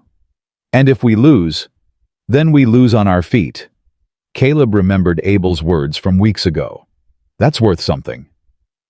Blackwood didn't wait a week. He came back 3 days later, this time with company, 2 men in rough clothes with hard eyes and harder hands. They didn't look like railroad employees. "Mr. Thornton." Blackwood's smile was thinner this time. "I was hoping you'd had time to reconsider." "I reconsidered. Answer's still no." "That's unfortunate." Blackwood glanced at his companions. "You see, I've been authorized to increase our offer. Significantly. We're now prepared to pay $75,000 for full rights to the Morgan mineral claims." The number staggered Caleb. $75,000. More money than he could spend in 10 lifetimes. "No. No." Blackwood's mask of politeness cracked slightly. "Mr. Thornton, do you understand what you're turning down? That money could set those children up for life. It could buy them educations, opportunities, futures they could never have otherwise. Those children already have futures, right here, on this land. Land is just dirt, Mr. Thornton. Money is power. And power corrupts." Caleb stepped forward. "I've seen what men do for money like that. I've seen families destroyed, children, exploited, lives ruined. I won't let that happen to these kids." "You won't let it?" Blackwood laughed. "You're one man, a rancher, a nobody. Do you really think you can stand against the Northern Pacific Railroad?" "I stood against Victor Crane." "Victor Crane was a small-time crook with delusions of grandeur. We're something else entirely." Blackwood's voice dropped. "We have resources, Mr. Thornton. Connections. Ways of making things happen that don't involve paperwork or courts." The threat was clear. Caleb felt his blood turn cold. "Is that supposed to scare me?" "It's supposed to make you think about what you're risking, about who you're risking it for." Blackwood looked toward the cabin. "Those children trust you. They depend on you. It would be a shame if something happened to that trust." "Get off my land." "Mr. Thornton, I said get off." Caleb's hand moved to the pistol at his hip. "This is the last time I'll ask nicely." Blackwood studied him for a long moment. Whatever he saw in Caleb's eyes must have convinced him, because he took a step back. "You're making a mistake." "Wouldn't be my first." "It might be your last." Blackwood turned and walked back to his buggy. His companions followed, casting dark looks over their shoulders. Caleb watched them go, his hand still on his pistol, his heart hammering in his chest. When they were out of sight, he let out a breath he didn't know he'd been holding. That was intense. He turned. Ellie stood in the cabin doorway, her face pale. "How much did you hear?" "Enough." She walked toward him. "He threatened us, didn't he? The children." "He implied things. He didn't say anything direct. But you understood what he meant." "Yes." Ellie was quiet for a moment. Then she said something that surprised him. "I'm not afraid." You should be. Maybe, but I'm not. She met his eyes. We've been through worse, Caleb. We walked through a blizzard. We survived Victor Crane. We found our way to you when everyone said we couldn't. This is different. How? The railroad has more power than Victor Crane ever dreamed of. They have money lawyers, politicians in their pockets. If they decide to come after us, then we'll face them together. Ellie took his hand. That's what family does. That's what you taught me. Caleb looked at her, this 12-year-old girl who had become a daughter to him, who had more courage in her small body than most men had in their whole lives. I'm supposed to protect you, he said. Not the other way around. Why can't it be both? He didn't have an answer for that. That night, Sheriff Pickett came to the ranch. He arrived after dark alone, looking like a man who hadn't slept in days. We need to talk, he said, privately. They sat on the porch while the children slept inside. The stars were bright, the air cold. Winter wasn't done with them yet. Blackwood came to see me today, Pickett said. He wanted to know about you, about the children, about the legal status of those mineral claims. What did you tell him? The truth, that the claims are legitimate, that you're the legal guardian, that there's no basis for challenging any of it. Pickett rubbed his face. He didn't like that. I imagine he didn't. Caleb, I need to warn you about something. Pickett's voice was low. Blackwood isn't just some railroad agent. I did some digging. He's got connections to people in Washington, senators, judges, the kind of people who can make problems appear or disappear. What kind of problems? The kind that involve children being declared wards of the state. The kind that involve guardianship being transferred to more suitable parties. The kind that involve land claims being tied up in legal battles until everyone involved is broke or dead. Caleb felt cold all over. They can do that. They've done it before. The railroad's taken more land by legal manipulation than by outright theft. It's cleaner that way, fewer headlines. So what do I do?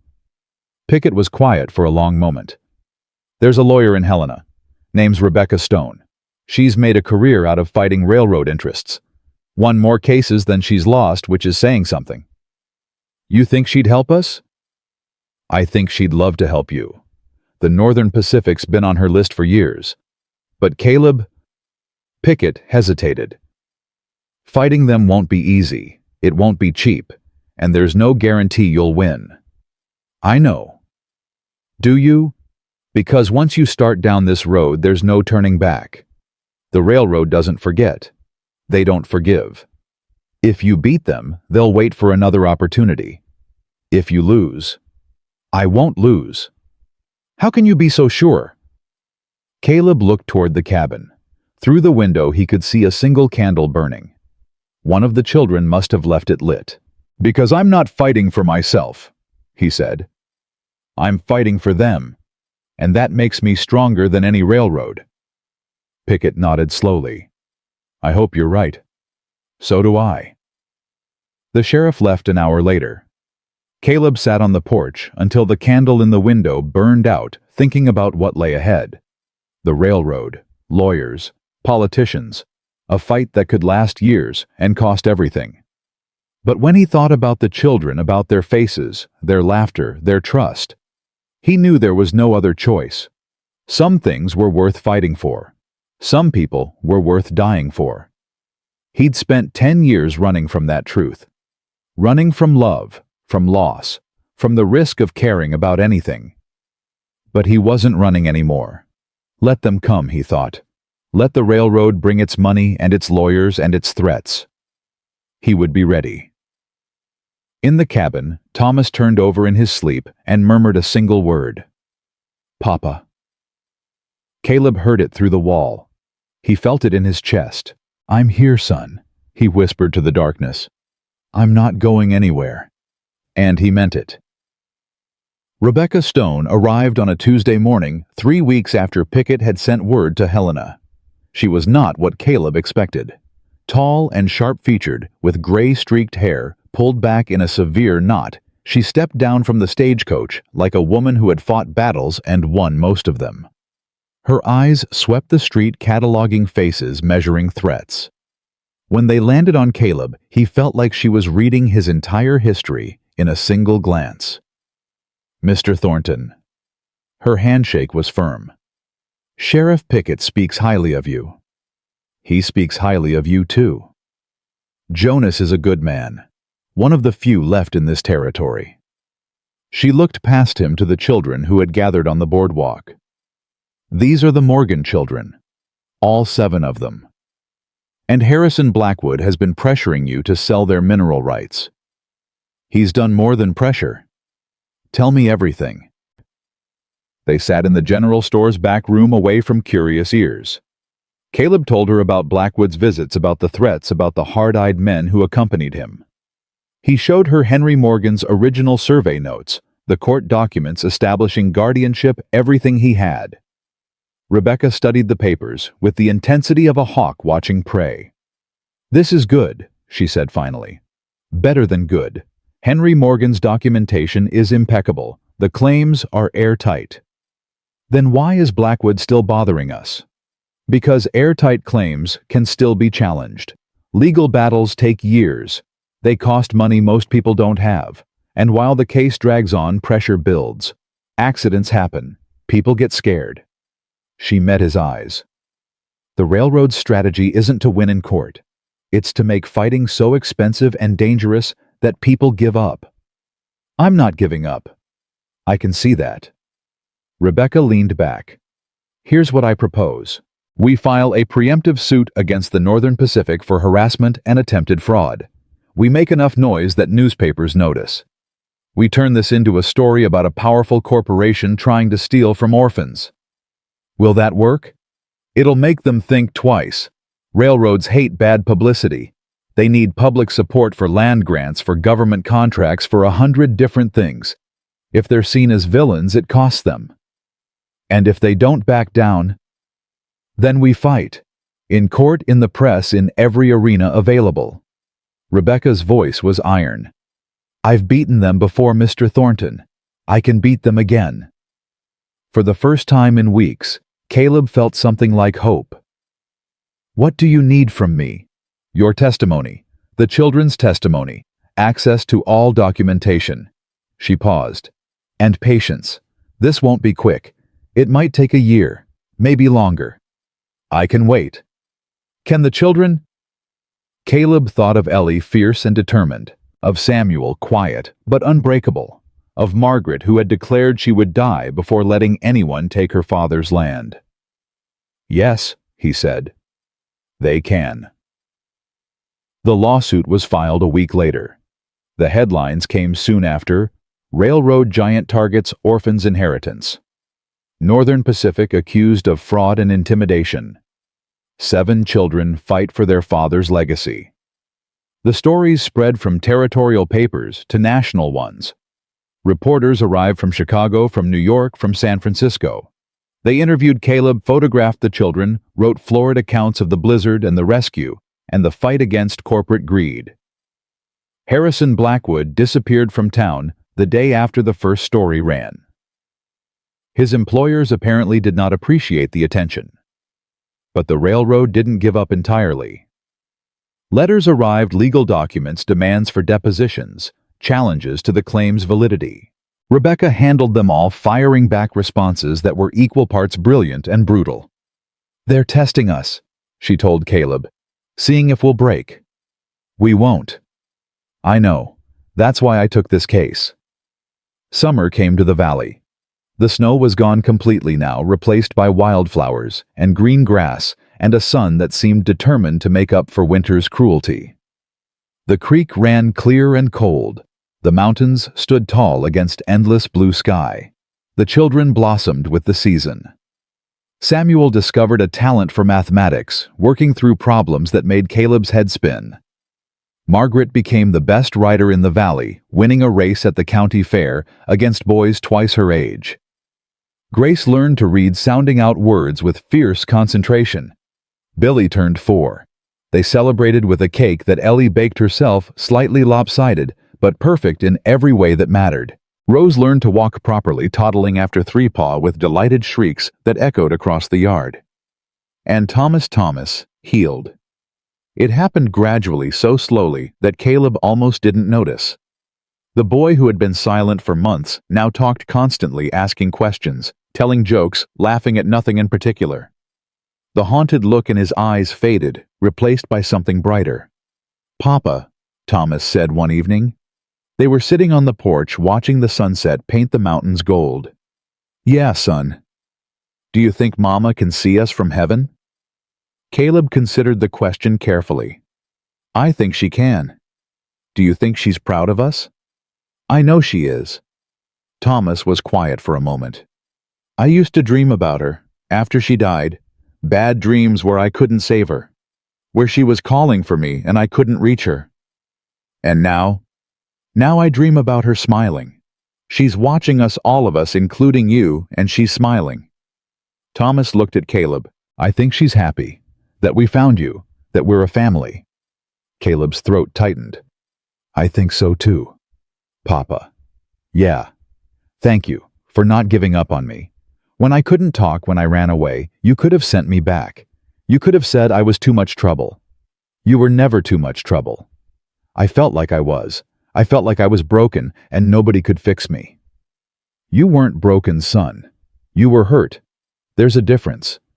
"What's the difference?" "Broken things can't be fixed. Hurt things can heal." Caleb put his arm around the boy's shoulders. "And you healed. Not because I fixed you, but because you were strong enough to let yourself heal." Thomas leaned against him, small and warm and alive. "I love you, Papa. I love you too, son, more than you'll ever know." The trial came in September. Rebecca had prepared them well. Caleb testified about Victor Crane's fraud, about Blackwood's threats, about the survey markers that proved the boundary lines had been moved. The children testified too, Ellie with quiet dignity, Samuel with careful precision, even Margaret, who glared at the railroad's lawyer so fiercely that he stumbled over his words. The judge was a territorial appointee named William Foster. He was old, experienced, and rumored to be immune to bribery. Rebecca had chosen this venue specifically because of him. "Mr. Thornton," the railroad's lawyer said during cross-examination, "you're asking this court to believe that the Northern Pacific Railroad, one of the most respected companies in America, engaged in a criminal conspiracy to steal from 7 orphaned children. I'm not asking anyone to believe anything. I'm presenting evidence. Evidence provided by a man who can barely read his own name." Caleb felt anger rise in his chest, but he kept his voice level. "I can read well enough to know the difference between right and wrong. Can you?" the courtroom murmured. The lawyer's face reddened. "Your Honor, the witness is being combative." "The witness is being honest," Judge Foster replied dryly. "Continue." The trial lasted 3 days. On the 4th day, Judge Foster delivered his verdict. The court finds in favor of the plaintiffs. The mineral claims filed by Henry Morgan in 1879 are hereby confirmed as valid and legally binding. All rights associated with these claims are the property of Eleanor Samuel Margaret Thomas Grace William and Rose Morgan, to be held in trust by their legal guardian Caleb Thornton until such time as they reach majority. Caleb heard the words, but they didn't quite register. Furthermore, the judge continued, the court finds that the Northern Pacific Railroad, through its agent Harrison Blackwood, engaged in a pattern of harassment and intimidation designed to coerce the plaintiffs into surrendering their lawful property. The railroad is hereby ordered to pay damages in the amount of $10,000 and is permanently enjoined from any further contact with the Morgan children or their guardian. The courtroom erupted. Rebecca was smiling, actually smiling, which Caleb had never seen before. The children were hugging each other, crying, laughing. They had won. They had actually won. "Mr. Thornton," Judge Foster's voice cut through the chaos. "A word, if you please." Caleb approached the bench. The judge looked at him with eyes that had seen decades of human triumph and tragedy. "You did well," Foster said quietly. Those children are lucky to have you. I'm the lucky one, Your Honor. Maybe. The judge's expression softened. I knew Henry Morgan, years ago before he was a surveyor. He was a good man, decent, honest. He paused. He would have approved of you. Thank you, sir. Take care of those children. They've got a hard road ahead. Money like that, it attracts attention. Not all of it good. I understand. I believe you do. Judge Foster nodded once. Go. Be with your family. Caleb turned and walked toward the children. They swarmed him, arms and tears and joyful noise. We won, Margaret shouted. We actually won. Papa, we won. Thomas was jumping up and down. They can't take our land. They can't take anything. Caleb held them, all this impossible family that had come to him through a blizzard and stayed to remake his life. Yeah, he said. We won. But even as he spoke, he knew the victory was about more than land or money or legal documents. It was about something deeper, something that couldn't be measured in dollars or acres. It was about belonging. It was about home. They returned to the ranch that evening. Abel had decorated the cabin with wildflowers. Harriet had brought a feast roast chicken fresh bread pie made with the season's first apples. Neighbors came from miles around, people who had supported them, who had stood with them against Victor Crane and the railroad. Sheriff Pickett made a toast. To the Morgan Thornton family, may they have peace, prosperity, and many more years together. Everyone drank. Caleb felt warmth spread through his chest, not from the whiskey, but from something else. Something he'd almost forgotten existed. Happiness. Later, when the guests had gone and the children were asleep, Caleb walked to the fence post at the edge of the yard. The carved names were still there, weathered now, but legible.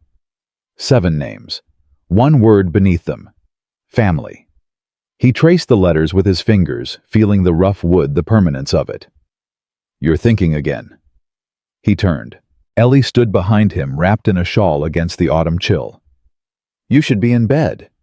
So should you. She walked to stand beside him, looking at the carvings. I remember when you made these, the day after the trial, when Judge Harrison confirmed everything. You worked for hours. Wanted to get them right. You did. Ellie was quiet for a moment. Can I ask you something? Anything.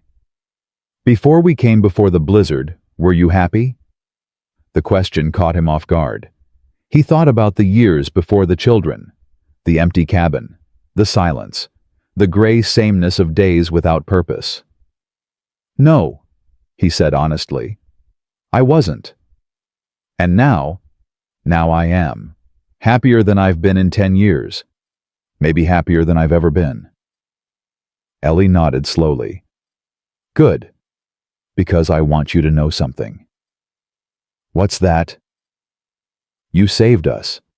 Not just from the blizzard, not just from Victor Crane. You saved us from being alone, from being scattered, from losing each other. Her voice trembled. After Mama died, I was so scared. I didn't know how to take care of everyone. I didn't know if I could keep us together. And then Papa died too, and I thought it was all over. That we'd end up in different orphanages, never seeing each other again. Ellie, let me finish. She wiped her eyes. When Papa told me to find you, I didn't believe it would work. I thought he was delirious, dying. But I did it anyway because I didn't have any other choice. And then you... She stopped, overcome. Caleb pulled her into a hug. She sobbed against his chest, all the fear and grief she'd been carrying finally breaking loose.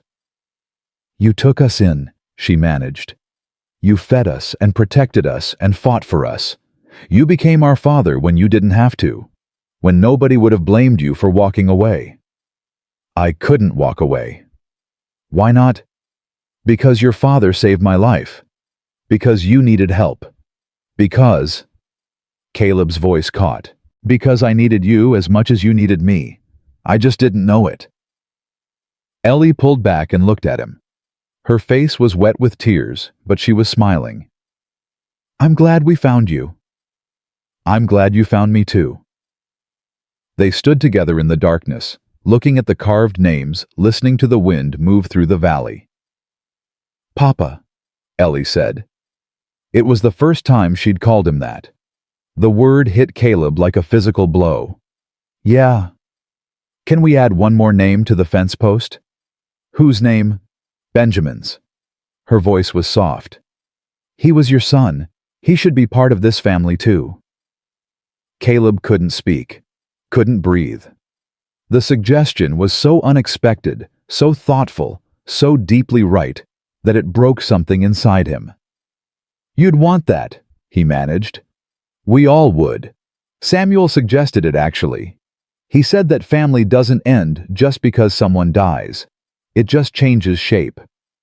Caleb thought of Benjamin, of the fever that took him, of the grave on the hill that he visited every week but never spoke about. "Yes," he said. "I'd like that." The next morning he carved the name himself. Benjamin. He placed it above the others where a big brother would stand. The letters were careful, precise, carved with love and loss, and something that might have been peace. The children gathered around to watch. Thomas held Rose on his hip. Grace clutched Margaret's hand. Samuel stood silent, respectful. "Who was Benjamin?" Billy asked. "He was my son," Caleb said. "He died a long time ago, before you were born." "Was he nice?" "He was the best." Caleb touched the carved name. "He would have loved you all." "Do you think he's watching us?" Thomas asked. "Like Mama?" "I think he is." "Then he's part of our family now," Margaret declared. "Official." "Yeah." Caleb looked at the fence post, 8 names now bound together by wood and love and choice. "He is." The years that followed were not easy. There were more legal battles, more attempts by outside interests to claim the mineral rights. There were hard winters and dry summers, sick livestock and failed crops, all the ordinary disasters of ranch life. But there were triumphs too.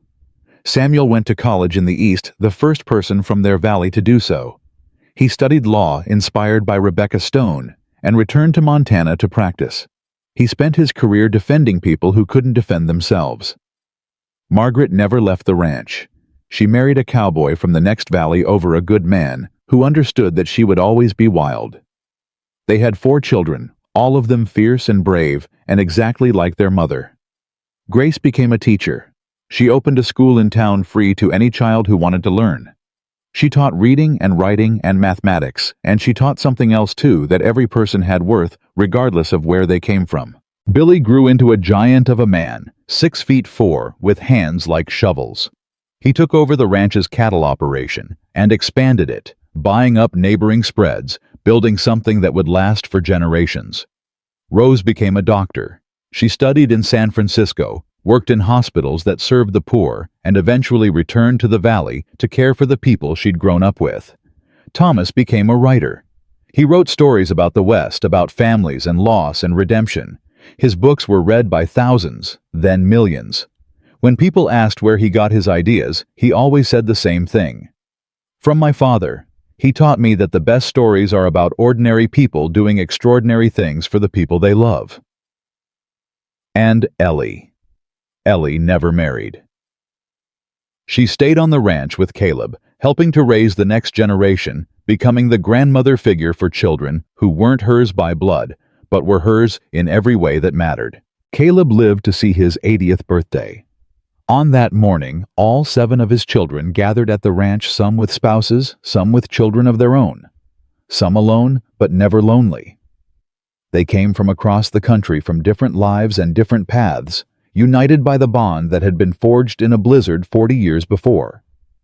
They ate breakfast together. They told stories. They laughed and cried and remembered. In the afternoon, Caleb walked to the fence post one last time.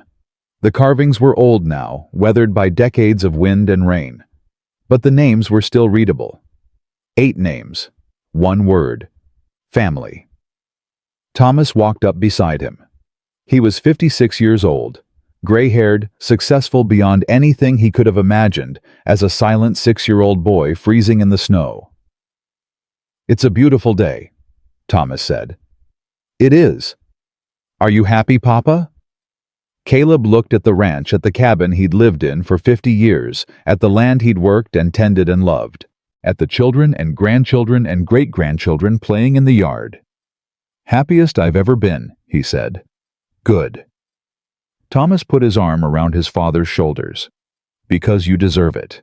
After everything you've done, everything you've given, you deserve to be happy. I didn't do anything special. Yes, you did. You opened your door when you could have kept it closed. You opened your heart when you had every reason to keep it locked. Thomas's voice was thick with emotion. You gave us a home, a family, a future. That's not nothing, Papa. That's everything. Caleb felt tears on his cheeks. He didn't wipe them away.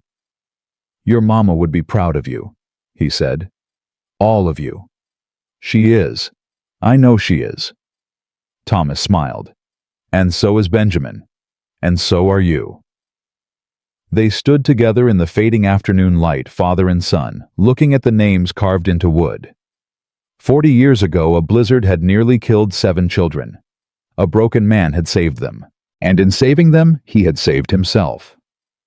That was the story people told afterward, the story that Thomas wrote in his books, the story that passed down through generations. But Caleb knew the truth was simpler than that. The truth was that family wasn't about blood. It wasn't about legal documents or biological connections or the circumstances of birth. Family was about choice. It was about deciding that someone mattered, that their happiness was your happiness, their pain was your pain, their future was worth fighting for.